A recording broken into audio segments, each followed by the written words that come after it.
Welcome to the Great I.O. Get-Together. On tonight's show, quips and queries about the world of work as I.O. psychology comes alive. Now please welcome our hosts, Richard and Tim. Welcome everyone to Great I.O. Get-Together number 36. My name is Richard. This is my co-host Tara. Today we are exploring chapter 10 of our textbook, Research Methods for I.O. Psychology, which is all about scale and test development. So to help us all make better tests, on the show today we have Dr. Liberty Munson, Director of Psychometrics at Microsoft. Welcome to the show. Thank you for having me. I'm so excited about this. We're really excited to have you. So let's just start off by understanding a little bit more about the work that you do. So your work involves overseeing the deployment of just massive, global, very high stakes tests, huge audiences. So this is something that a lot of I.O. psychologists are probably not familiar with, just operating at this scale. Maybe you could start by telling us how you got into this field and kind of give us a high level picture of your career so far. So my origin story. So my PhD, Industrial Organizational Psychology, of course, from the University of Illinois at Urbana-Champaign. When I got done with graduate school, my first job was at Boeing in their employee selection. And I got interested in testing because I ended up doing an internship at GTE before it became Verizon. So that gives you, that ages me, I think. But I really fell in love with the concept of assessment and testing by doing that internship at GTE. So when I got done and I started looking for a job, I wanted to do selection testing. And so that's what I went to do at Boeing. And I did that for a few years. And then Boeing had a reorg where they brought the employee survey in with the selection stuff. And it was really cool because I got to work on both of them. Then, of course, they did another reorg. So if you haven't been in organizations, reorgs happen all of the time. And so when they did that, they split out again the selection and the employee survey. And they asked me, which one do you want to work on? And since I wanted to kind of grow my skills, I thought I'll go work on the employee survey. So I was the co-lead on the employee survey for Boeing for a few years. And then I realized, you know what? I really like assessment better. I really like tests, exams, whatever people want to call them. And so how do I get back into testing? But I'm not going to leave the Pacific Northwest. So my options were somewhat limited. The I.O. community in Seattle is not huge, or it wasn't at the time. I started looking for different opportunities, and being in the Pacific Northwest, another great company to work for is Microsoft, right? So at the time they were hiring a psychometrician. And so it wasn't selection testing, but it got me back into doing something that I really love. And so I came to Microsoft almost 19 years ago to become their psychometrician on their technical. It was a certification program at the time, and now it's expanded and it's more about credentialing. I like to say I have a unique set of skills because I have stayed in this role, although of course my responsibilities have changed. I've been promoted and things like that. But my whole career at Microsoft has been the psychometrician. And that's unusual at Microsoft. Most people stay in a role of like 3 to 5 years, and then they move to a different role and they get lots of experience around the company. But I really love the work that I do. Microsoft's certification program really changes people's lives. And I think that's the power of the Microsoft platform, that we deliver millions of exams a year. We're certifying millions of people a year, and I'm the only psychometrician. So that it's just like really cool to have that kind of influence over so many people who are getting certified, and those certifications can change people's lives. Yeah, hugely impactful. And just as a side note, it must be so interesting to have a front seat to all of these conversations about alternative credentials and badges and certifications, and just be thinking about it from what you've seen in people and how these credentials can change people's careers. Yeah. So walk us through what are the basic sort of high level steps, major steps in this work, and how does making a test that goes out to millions of people look different than maybe making a scale that we would use in a research paper? This is kind of an interesting question. And when you asked me to be a part of this, I started thinking about, so what are the big differences and what are the similarities when it comes to creating a certification exam versus a research scale? And so, of course, there's some obvious similarities. No matter what you're building, when you're building some sort of evaluation or assessment, you have to start with a clear definition of what you're trying to measure. So when you think about creating a scale, you're probably going to start by doing some sort of literature review. But when it comes to creating an exam, you start by talking to subject matter experts. But the point is that no matter how you get started, the start is really understanding what you're trying to measure and why. When you think about the items and the way you're going to develop the items, there's some consistencies around how you think about item development, whether it's a scale or an exam. You want the items to be clear. You want them to be unbiased. And at the end of the day, they need to be aligned to whatever construct you're trying to measure. So you will pilot test those items to see how they perform statistically, to make sure they're valid and reliable, to ensure that the tool that you're measuring is measuring what it's supposed to be measuring. In the case of exams, and I think so this is where you start seeing some of those differences. I'm looking at characteristics of the item, such as p-value, which is the percent of people who answer it correctly, point by serial correlation. So how well is it differentiating between high and low performers? And then Microsoft has always been a one parameter IRT model. So I look at Roche item difficulty. But then, of course, there's some big differences when you look at the purpose and the stakes. So certification is high stakes. It's going to be used to make decisions about whether someone is qualified to perform a job or to have this certification. So the development process is much more rigorous and it requires much more input from subject matter experts. So when I think about the Microsoft certification exam, I'm having hundreds of people look at those when you consider the number of people I invite to participate in a beta test. Hundreds of subject matter experts are playing a role in helping us define the content domain, which usually starts with like a job or task analysis, so we can figure out what we're going to measure. We also use a wider variety of items. So when you think about scales, you're usually talking about Likert and things like that. But when we're talking about a certification exam, we have the traditional multiple choice, of course, but Microsoft also, one of the very first things when I started working at Microsoft is I wanted to move us away from just multiple choice questions to more interactive item types. So we have things like case studies, we have hot area, we have active screen, we have drag and drop, we have build list, and in some of our exams, we even have labs. The exams do need to be legally defensible, fair, and secure. I did learn early on in my career at Microsoft to not use the word legally defensible so much because people in organizations don't react as well as you might think they should to the words legally defensible. They think I'm putting handcuffs on their ability to do what they need to do. So I needed to kind of change. So as you enter the workforce, if you choose to go into organizations, just kind of keep that in mind. There's not as much tolerance around words like legally defensible, but you can talk about these things without using those words. But it does have to be because oftentimes certifications do play a role in a decision on whether somebody is offered a job or hired into a job or not, or promoted. And then there's the concept of a cut score. So I have to make a decision about whether somebody's qualified or not. And you don't see that kind of thing on research scale, of course. With the cut score, what's interesting, and one of the things that I learned is there's a lot of baggage when people bring, like they spend 12 to 18 years taking tests, right? And usually those tests aren't great, the ones you take in school. And then they take that baggage and they apply it to a certification exam. And so I hear a lot from people where they're saying, well, my score, I must be more qualified because my score is higher. But that's not the way it works with certifications, right? It's a binary decision. You're either qualified or not. And whether your score is high or not, that's not what this exam is optimized for. It's optimized to make sure that I'm making the right decisions right around the cut score.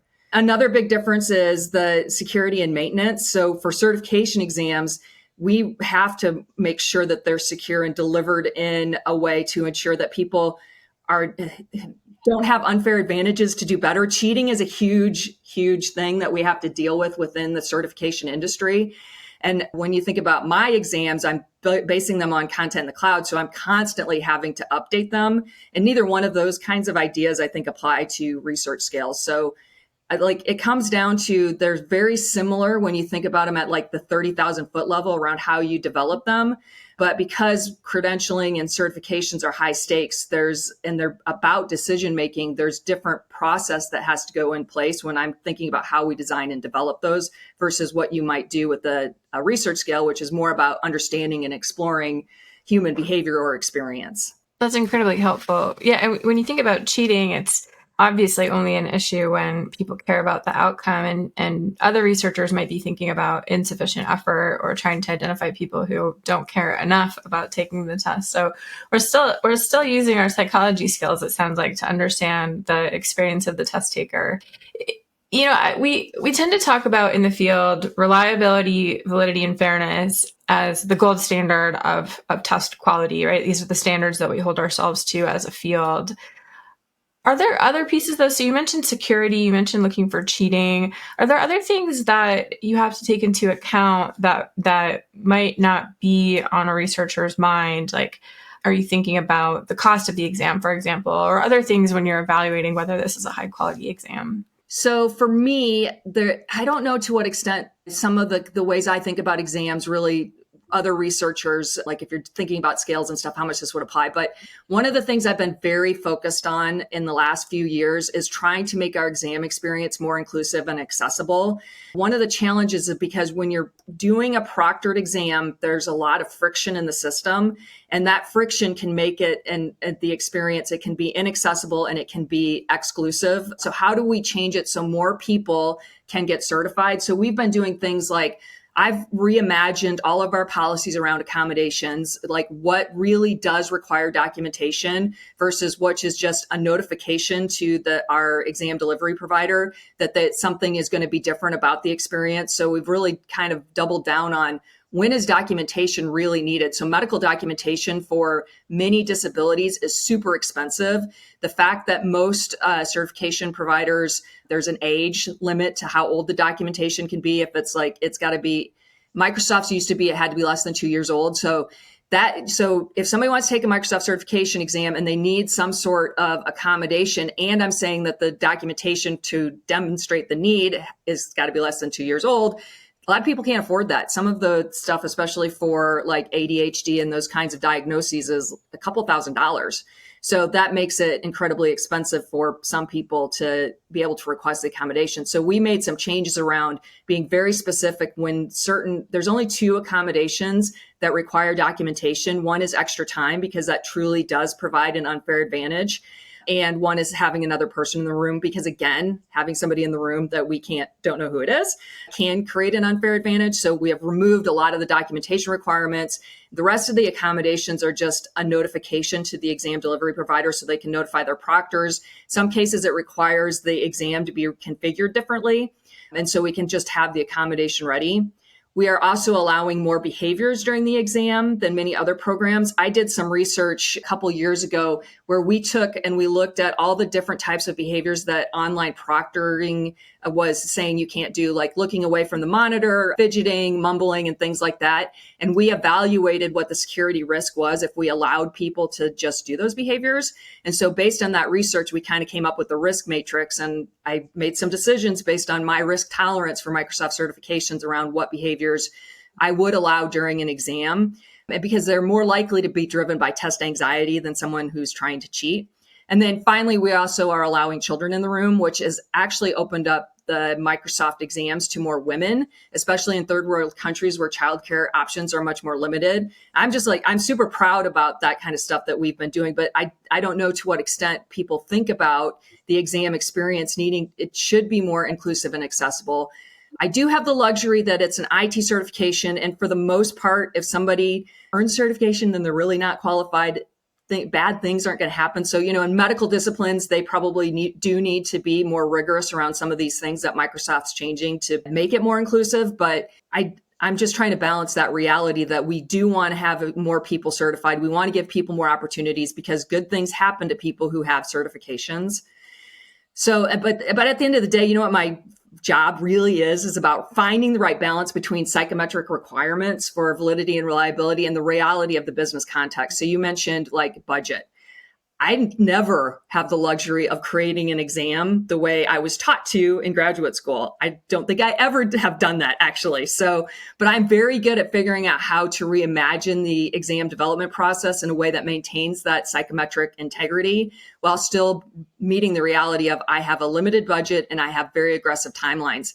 So over the time I've been at Microsoft, I've actually reduced the costs of our exams by more than 2/3. And we used to take 9 months to get an exam and market. And now we're down to 3. And I'm very convinced that we have a valid and reliable exam and market. I've just been very good at figuring out how to navigate the realities of working within some of the constraints that happen when you're in a business environment. Another big difference here is that if it was taking me 9 months to get an exam and market, my guess is it's not going to be valid and reliable anyway, because I'm using stuff that's cloud. All of my certifications are cloud-based, right? Where things are literally changing every week, maybe every day. So how do I think about the development process so that we can make sure that it's valid and reliable because of these constant changes in the technology that do have an impact on the items that I'm asking, even if it is a role-based exam and we're measuring skills, which skills are probably a little more durable, but skills in the context of the technology itself is less durable. So we update our certification exams quarterly, and we're going to start. I don't know if this is going to work at all, but for our AI exams, we're going to start trying to update them monthly. I have no idea how that's going to work, but this is unique to IT certifications in many regards too, because almost all of them are based in cloud technologies and things are moving faster. But in other spaces like nursing and medicine, things are certainly moving faster with the advances in AI and how those are affecting job roles, but probably not as fast as it's changing in my world. The other things that I have to think about are security around the exam. So we talked a little bit about that. And we are leveraging like proctors and AI assistants to help us identify and prevent cheating. But when you think about how AI is continuing to evolve, it's not only introducing opportunities for helping us to better identify cheaters and bad behaviors, but it's also introducing a lot of challenges. So if you think about there's AI-powered cheating, tools like generative AI can answer complex questions in real time. If you have a multiple choice test and you're not putting any security around it at all, I'm at the point right now to say, what's the point? Because ChatGPT, there's been lots and lots of research that shows ChatGPT can answer multiple choice questions like with 99% of the time correctly. So if you are trying to do something where you're trying to measure somebody's ability to do something, and you don't have any security around it, and you're not trying to measure their ability to use ChatGPT, I don't know that an unproctored and insecure assessment anymore has any real value. It kind of feels like it's just a waste of money. We're also seeing deep fake technology. This is scary. What I've been seeing is this ability for deep fake technology to impersonate test takers. So of course, we can't really truly identity verification systems can't tell the difference. So some of them can, because deep fakes still have some obvious, like if you know what you're looking for, you can kind of tell, but I'm very worried that the technology is going to get so good that we're not going to be able to tell the difference. So we kind of have to stay ahead of those kinds of things. Even if you look at even proctoring systems, AI can simulate human behaviors to bypass detection. So Microsoft, one of the things I noticed early on with AI is that I can set up my computer and my camera on my computer so that it always looks like I'm looking at my computer, like I'm looking at the camera, when in fact I'm not. And so that's just AI like making it look like I'm doing something. And so if somebody has that kind of technology going on in the background while they're taking an exam, the system can't tell that they're not actually looking at it. We have to be super creative around how we're trying to identify when somebody's cheating using AI, the cheater's using AI, or we as the test provider and the deliverer are trying to figure out how to use AI to catch it. And then, of course, there's fake credentials. I think it's getting super easy for AI to generate something that looks real. So it becomes difficult to distinguish what is fake from something that is not. So that one's actually a little bit easier to manage because we have control of the transcript. And today we never tell people to, share the certificate, share the downloadable file or whatever, right? It's if you really want the truth, you need to go to the transcript and make sure that it's an authenticated version of the transcript to really know if somebody has earned that credential. So those are some of the things that go beyond the validity and reliability question that I have to think about as I do my job to ensure that at the end of the day, we still have a valid and reliable assessment of somebody's skills. Speaking of AI, some people think that AI can just make tests now. So do you think that? And what are some things to consider if we were to, say, allow AI to make an exam? So the short answer is no. I don't think AI can create an exam, at least not in a way that's going to meet the standards we expect for validity, fairness, security, and certification. So certainly AI can help generate the items. They can create good first drafts, but what I have noticed in all of the AI items that have been generated is that it misses a lot of the nuance and the context and maybe even the complexity of what a human can create. I do think at some point we'll get there, but I think it's still early in the AI item generation. Even though we've been talking about it for probably 2 years as a good solution for creating items, I still think that there's a lot of room for improvement. It will work pretty effectively for more basic knowledge-based questions. So if you think about kind of foundational knowledge and math and the stuff maybe in school, I think it probably does work pretty well for that. But when we're talking about with a Microsoft associate or expert exam, this requires kind of deep thinking and deep understanding of the technology. and understanding some of those nuances that you can only get if you've actually used the technology. It's stuff that you're not going to find in learning content and things like that. People, I think, forget that the AI that we're using for this is generative, which means there's got to be content from which it can generate the items.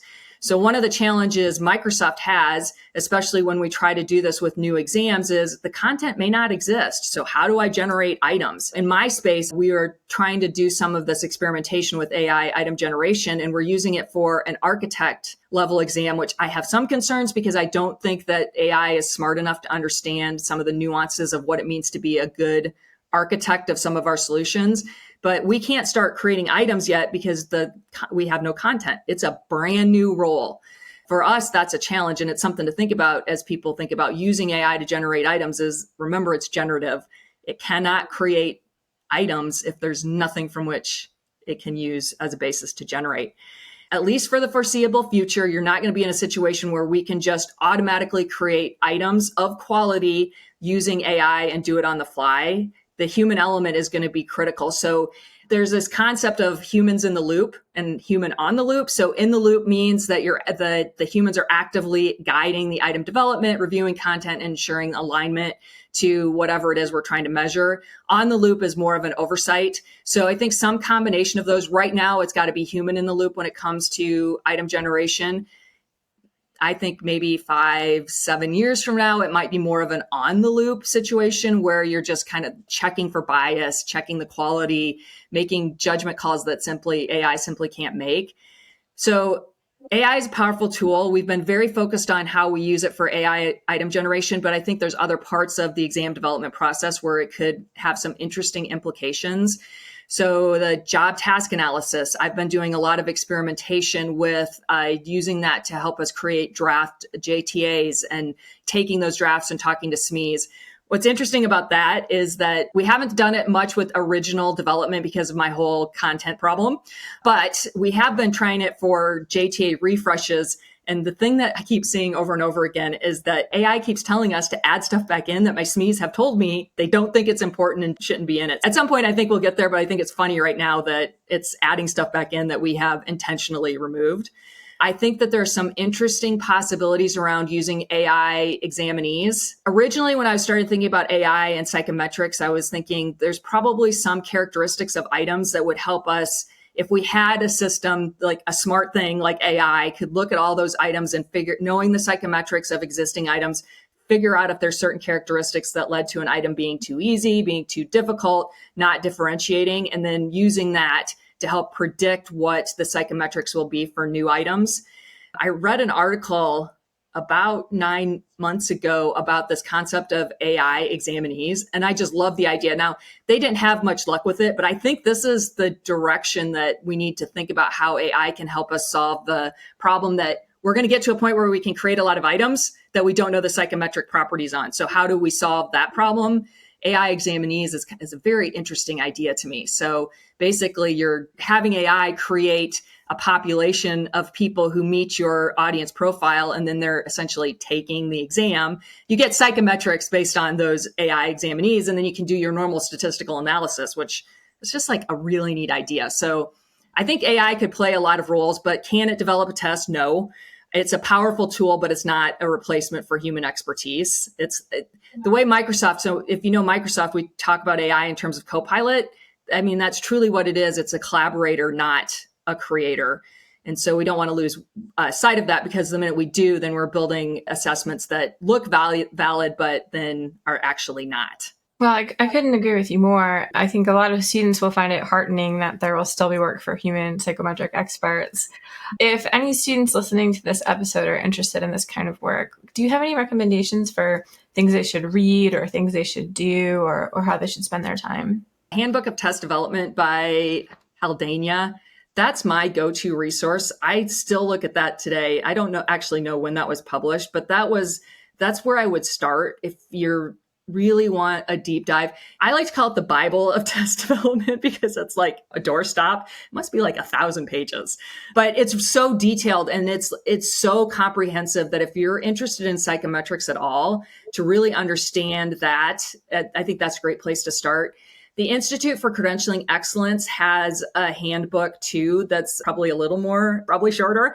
I actually have a chapter in that one on technology and test development. And so that's another good one if there's interest in learning more about the different phases. That one's going to include kind of certification and licensure as a program. So you're going to get some pieces of the business side of it. You're going to get some of the test development side of it. And then the technology, which is the element that I brought into the chapter that I wrote. If you compare the two, the handbook of test development and the ICE handbook, it's a broader look at this field and the different things that go into thinking about having a certification program or a licensure program. One thing I was wondering is the role of what I think a couple of times you describe yourself as like a lone psychometrician in certain contexts. So in my own consulting experience, whenever we deal with psychometrics, I often feel like the psychometrics person is the one coming from the back saying like, hey guys, maybe let's slow down. Let's do things a little better. And it has to really like advocate in that role. Curious what your experience has been with that and how your values end up getting translated in these very complex teams. So having done this for so long, I've learned some lessons. So I kind of alluded to a little bit when I first joined Microsoft, I leaned into legal defensibility. And I think that was a bit of a mistake because it did come across as being a hammer. As a psychometrician, I have to say no a lot. I learned how to say no without saying no. What I've gotten really good at is saying, okay, so I see what the problem is. In my brain, I'm like, I see what the problem is. And I'd like to say, no, you shouldn't do this because, but how can I say it in a way that gets them to move in the direction they need to go and still to maintain the integrity of the process without saying the words no? And it is a bit of a balancing act, but at the end of the day, I am kind of the cop making sure that we stay on the road and we're headed in the right direction. Because if we did all the weird stuff that I've heard my LT say, we would not have a great program. There are times too when I try to treat my role as an advisor. And so there are times where you have to disagree, but commit because that's just the nature of the work. When it turns out I was right, I try really hard not to say I told you so. But how do we like come back from whatever it was that we did that got us here and move forward? But it is, I will say, there are many psychometricians who, if you're really into I'm going to say the academic side of thinking about test development, where working at Microsoft would be extremely stressful. I have just been able to find the right balance to figure out how to make it work so I still find it fun. I'd say if I can't laugh at some of the stuff I've heard, then I probably need to leave and do a new job. But if I can still find humor and still move forward, that's, I think, the key to being successful in an internal role when you're going to get challenged all the time about what you want to do and why you want to do it. Mm. Yeah, that's really great. You know, I think a lot of our students when they graduate end up becoming maybe lone psychometrician, but often at least a lone IO or of a very small team. And I hear a lot of stories about how challenging it can be to find your voice in that kind of environment, because there's so many people with so much greater expertise than you in related areas, but you have your own sort of like core, and it plays out in it seems to play out in some really interesting ways in this kind of research methods and kind of dimension where I don't know. I'm really interested in your characterization as being a cop. So that seems like such a difficult line to walk. So it can be. I'm trying to think back when I first started at Microsoft. I remember, I had a serious case of imposter syndrome because I was, I did testing at Boeing for my first 3 years there. And then I was doing survey for the next 3 years. And then I'm coming into a role that's not even selection testing, it's certification testing. And it's something I hadn't even done in a couple of years. So I was like, they're going to totally figure this out that I don't belong here. But what I realized is a test is a test is a test. And so I had the right foundation and I got really good at saying, you know what, I don't know the answer, but I know how to find the answer. I'm going to go get the answer. I'm going to come back to you. And that's how I built up my credibility, was recognizing when I didn't know, knowing that I would get it, and then following up. Like, I can't tell you how often when people, it seems like such a little thing, but respond to people. If you tell people you're going to do something, do it. And then you just you just show that you're reliable and credible. And over the course of time, as I started demonstrating more of my expertise in some of these conversations, people would defer to me. I believe I am held in pretty high regard here at Microsoft, but there are still some times when I feel like people really don't want to hear what I have to say, but I have to say it anyway, because that's my role, is to make sure that we're designing something that's valid and reliable within the constraints that I'm given. If they say that they're going to do something different, knowing when to fight back and how much to fight back is really, it's very much an art, and it's something that you're just going to have to learn through experience. And it's because it's not something that's going to be the same from one organization to the other. I do think I'm able to fight back more now because I'm 18 plus years into my role here at Microsoft. But at the beginning of my career, I think you have to find the right balance. And I think you just have to be good at reading the room and knowing when you're pushing too far and recognizing that, you know what, this is not the horse I want to die on, for lack of a better phrase. And then figure out, if they choose to go down that road, what you can do to protect the integrity of what you're doing as much as possible within whatever decision was made. Lastly, we like to ask all of our guests about a paper that they've read in the last year that they really liked or found thought-provoking. So you mentioned one about AI test takers. Is there anything else that you've read recently that you wanted to give a shout out to? So this morning, I just read one in the Harvard Business Review. It's called The Hidden Penalty of Using AI at Work. And I think what was really interesting about this article is that the research that they did is they gave the participants examples of work that was done, and they told them who did it, whether it was a man or a woman, and they might have had some ethnicity and things like that. And then they said it was written by AI. And it shouldn't surprise anybody at all, but when it was a woman who was using AI or a minority that was using AI, the perception of the quality of the work was much less than if it was a man doing it, right? And so as a result, what you're seeing is fewer people. The use of AI, I think, is impacted by that because there's a perception that people who are using it are going to be perceived like they're less competent. It's not just a training problem. So there's been a lot of talk about people not using AI because they don't have the skills, they don't have the training. I think it's bigger than that, which is why I liked that article, in that it was kind of highlighting some of that bias in the use of AI. Being at Microsoft, I wonder, to what extent that's true for us when we're being told to use AI every day. And I'm strongly suspect that Microsoft is actually confirming that I'm using AI every day.